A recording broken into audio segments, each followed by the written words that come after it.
Queria pedir aos irmãos, se vocês puderem abrir a sua Bíblia no livro de Gênesis, capítulo 5, verso de número 3. Nós vamos meditar numa porção da palavra, depois nós vamos participar da Santa Ceia. Deixa a tua Bíblia aberta em Gênesis capítulo 5, verso 3. A palavra do Senhor diz assim: Adão gerou um filho à sua semelhança, conforme a sua imagem. Vou ler novamente, tá bom? Adão gerou um filho à sua semelhança, conforme a sua imagem. Eu comecei a meditar sobre essa palavra, até para esse momento tão oportuno para falar sobre a paternidade de Deus. É interessante que o nosso Pai é um Pai amoroso, é um Pai presente, é um Pai amigo. E são estas qualidades que Ele espera que possamos também reproduzir como pais e como filhos. É uma particularidade que todos os pais devem desenvolver em suas ações e pensar que haverá quem deixe algo de bom que fez. Talvez para alguns filhos hoje é um momento de tristeza, um momento de recordação, de lembranças, porque o seu pai terreno não está mais aqui. Mas eu quero te dar uma excelente notícia: o Papai do céu pode te consolar, o Papai do céu pode te confortar, mesmo você não tendo mais o seu pai terreno aqui. Deus, Ele é nosso Pai. E Deus pensa assim, como Pai, porque Deus cuida de nós de um modo singular. Ele não nos trata de maneira impessoal, distante e indiferente. Deus não é indiferente. Foi assim que Deus criou e cuidou de Adão. Olha que interessante, se você pega o texto de Gênesis, você vai ver que na viração do dia, o pai queria ter relacionamento com aquele filho. E de uma forma artesanal, Deus criou aquele filho com as suas próprias mãos, com seu sopro, com um apurado desejo de amor. Todos os dias ele pessoalmente descia ao jardim para educá-lo e preencher as suas necessidades. Hoje papai está aqui para preencher as suas necessidades.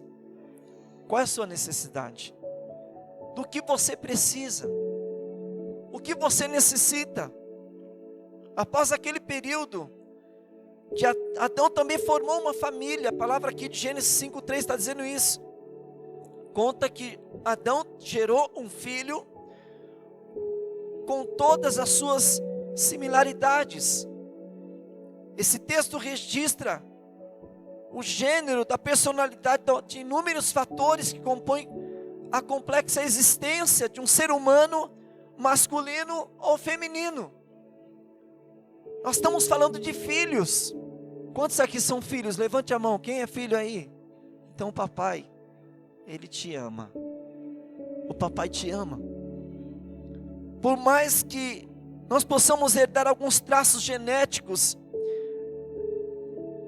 dentro há uma alma que pode ser totalmente, talvez oposta aos nossos pais. Com certeza, mesmo assim, com as características que Ele nos formou, nós temos um pai que cuida. Adão precisava de uma compensação, como todo ser humano.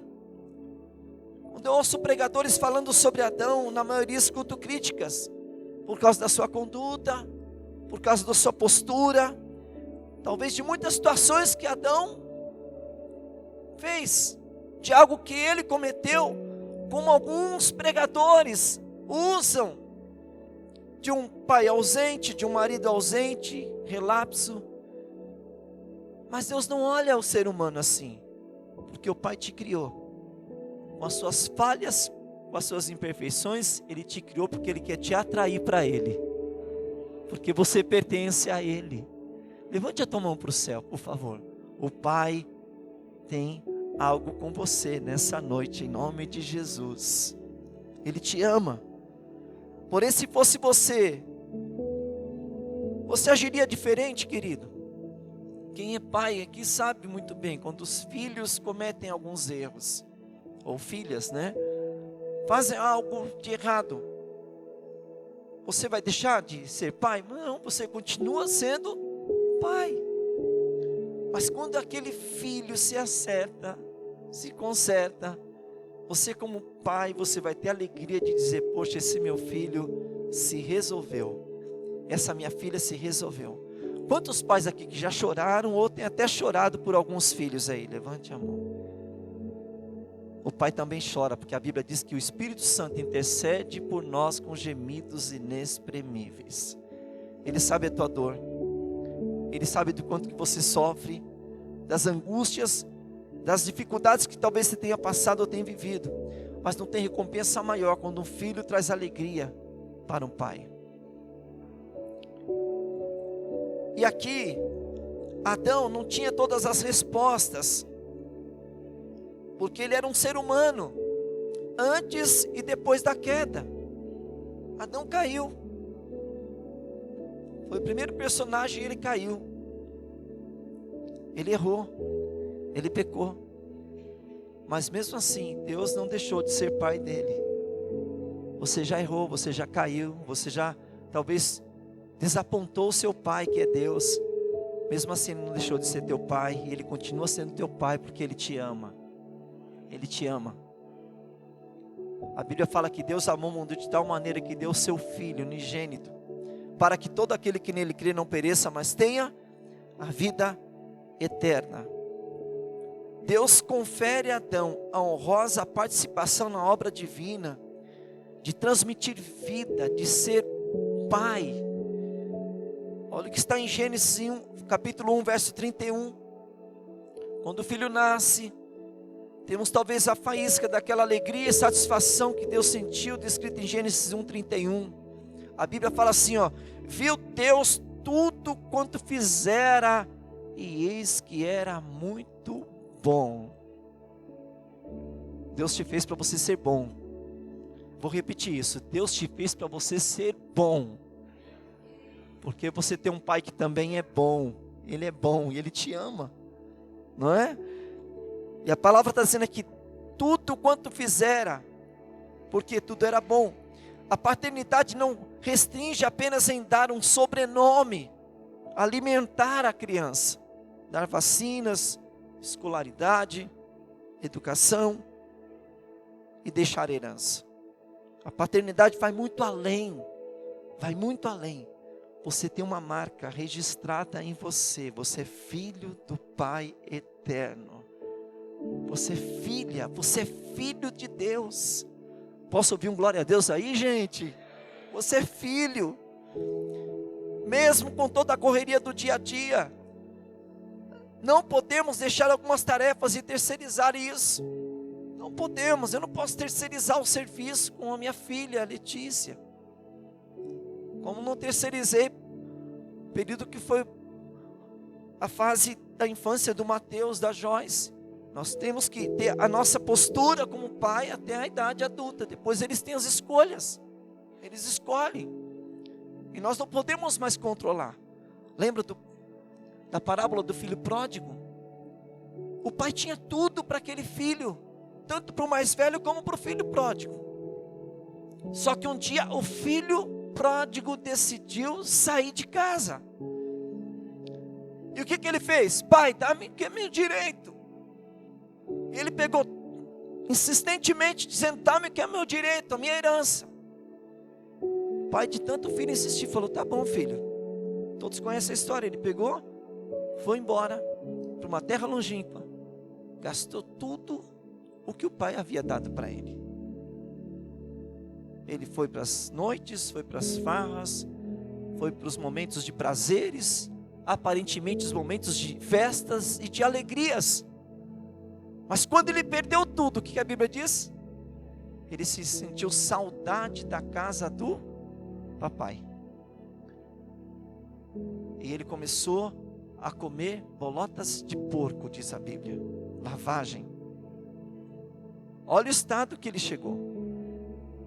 Ele falou: quem sabe o meu pai me recebe como um dos seus empregados. Ele caindo em si, a Bíblia diz, caindo em si, ele falou: vou voltar para a casa do meu pai. Quem sabe ele não me recebe como pai, me recebe como empregado. Mal sabia ele que o pai estava com saudade, sentindo falta, querendo dar um cheiro, querendo abraçá-lo. E quando ele está quase chegando, porque a palavra diz que ele tomou uma atitude, uma postura de voltar, quando ele está quase chegando, o pai ouviu notícia que o filho estava voltando. E o que a Bíblia diz? Que o pai preparou uma grande festa, matou o melhor novilho, e falou: esse meu filho estava morto, e ele reviveu, vou fazer uma festa, um banquete para ele. Colocou o melhor anel no seu dedo, sandálias nos pés, vestes novas, e ali houve um grande banquete. Sabe o que é isso que significa? Que Deus é um pai que não abre mão de você. Você entendeu? Ele não abre mão de você. Eu estou falando para pessoas aqui que talvez pessoas abriram mão de você. Teve gente que te desapontou, que de repente te decepcionou. Como aquele filho que ficou desapontado. Ele ajudou muitas pessoas, talvez na sua caminhada, com os dinheiro que ele tinha, com os recursos que ele teve da herança. Mas não ficou ninguém com ele, ninguém. Então ele lembra de que alguém o amava, ele falou: vou voltar para o lugar de alguém que me ama. Quem é que me ama? É o meu pai. Porque tem um código genético nele, que não pode abrir mão de mim. Ele é o meu pai. Seu pai está aqui hoje, ele quer te curar, ele quer te restaurar, ele quer transformar a sua alma nessa noite. Quanto se permite aqui, em nome de Jesus Cristo? Ser pai é a principal de todas e deve ser feito de modo artesanal, como Deus faz conosco.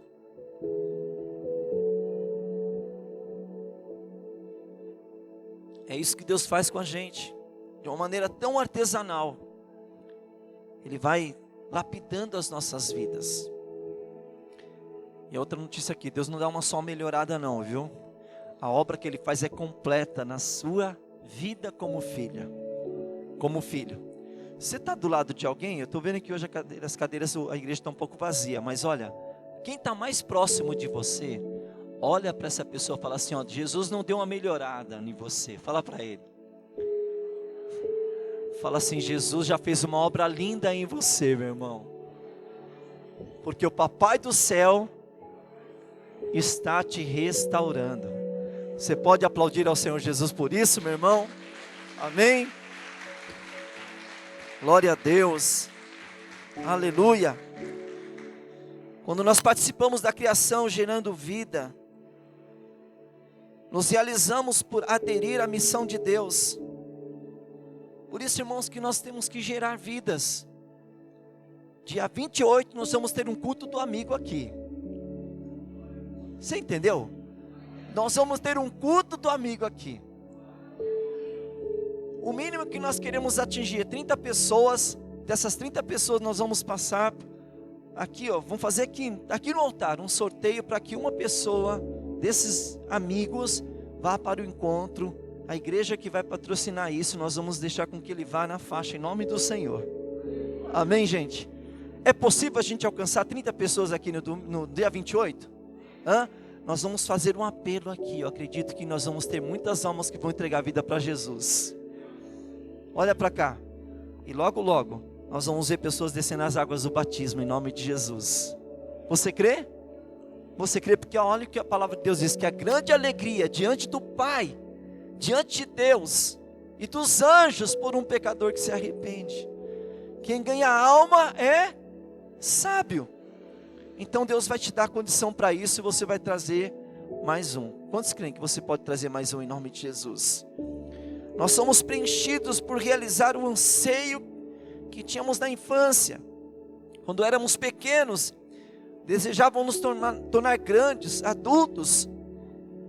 É na paternidade que se revela o mistério da masculinidade, o aspecto gerador do seu corpo. E este processo não termina quando geramos uma nova vida, porém se estende por toda a formação deste novo ser, até novas gerações.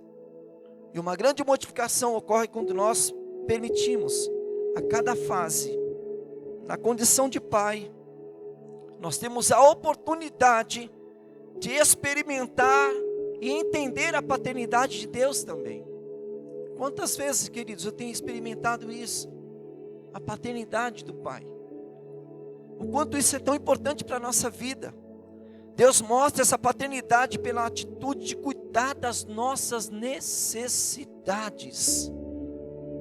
Você está respirando um ar que o papai te deu.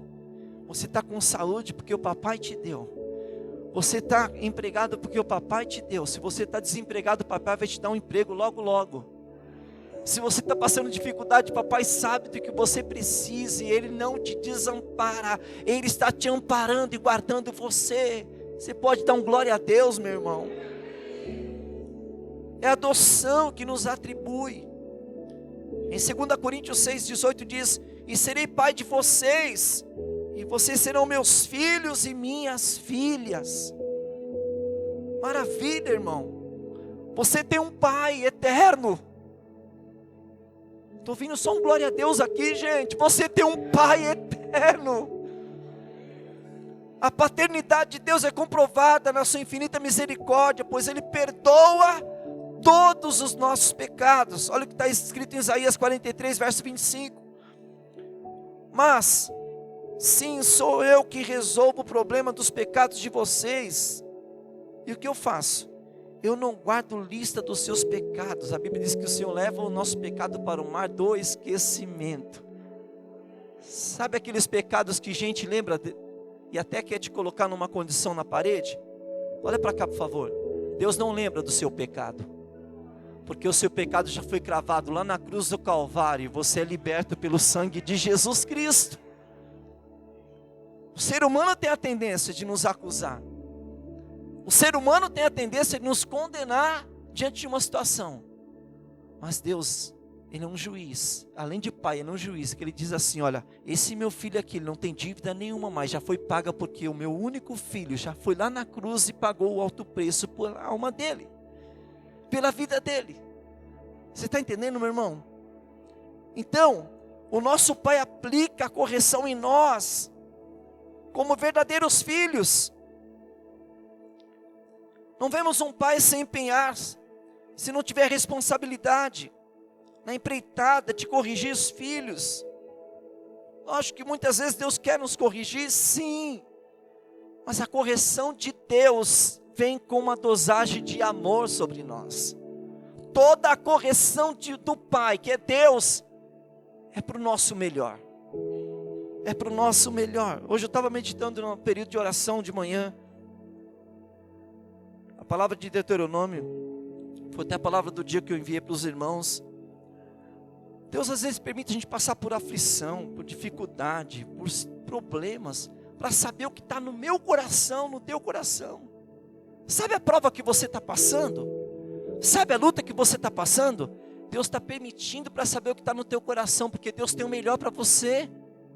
Deus tem coisas melhores para você, mas Ele quer apenas que você entenda que o teu coração está sendo corrigido para alcançar aquilo que tem de melhor do Pai para a sua vida. Então não murmure, não reclame, levante as mãos e dê glória a Deus pela situação que você está passando, que você está vivendo.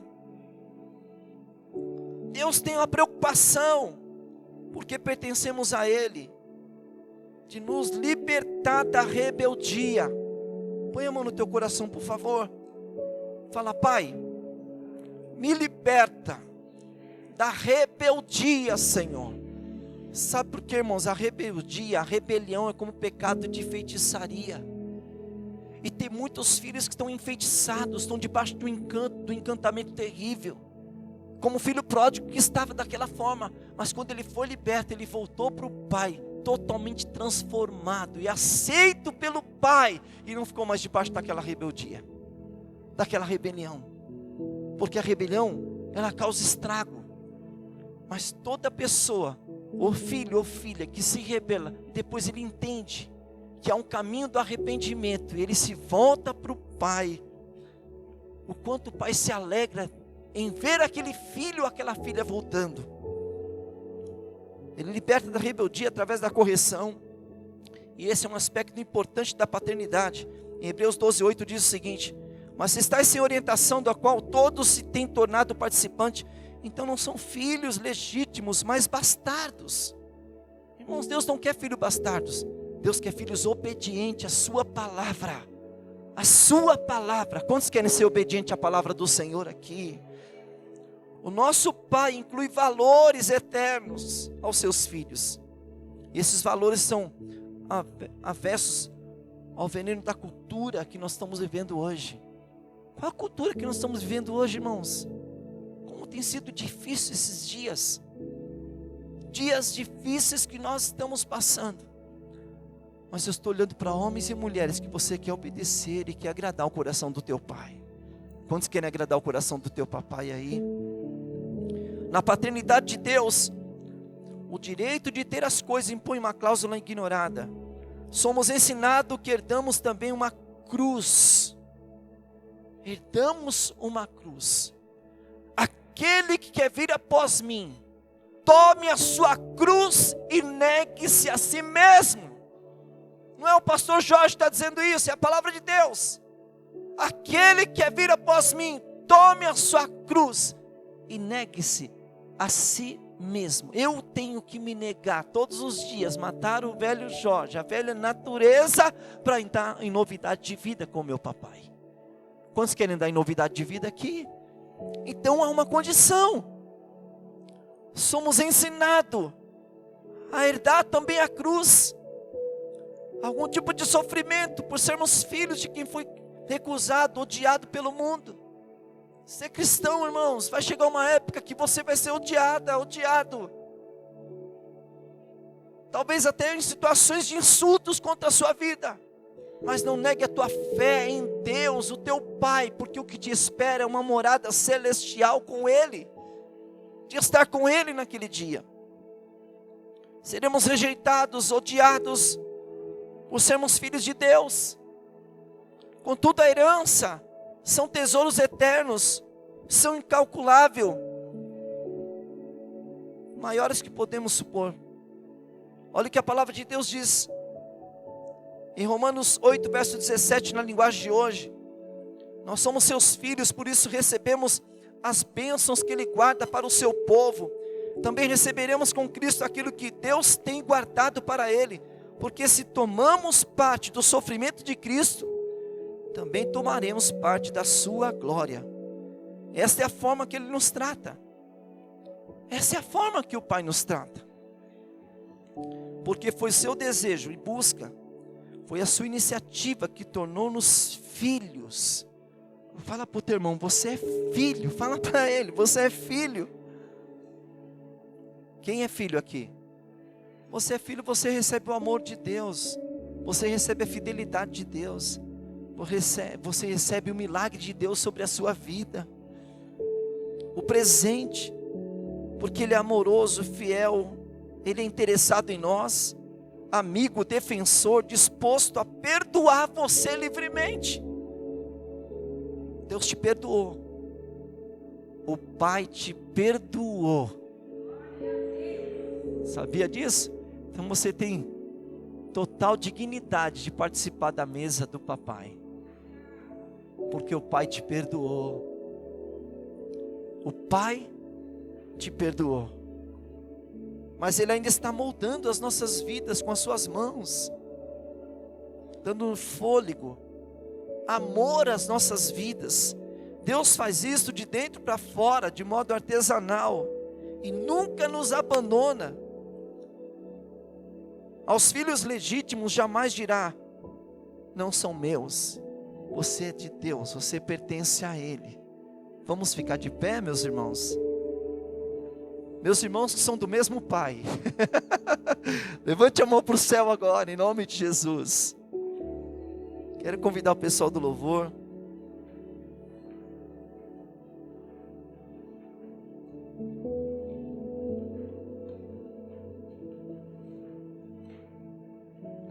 Alguns talvez tenham Deus como Pai, mas isso nunca foi o seu modelo de relacionamento.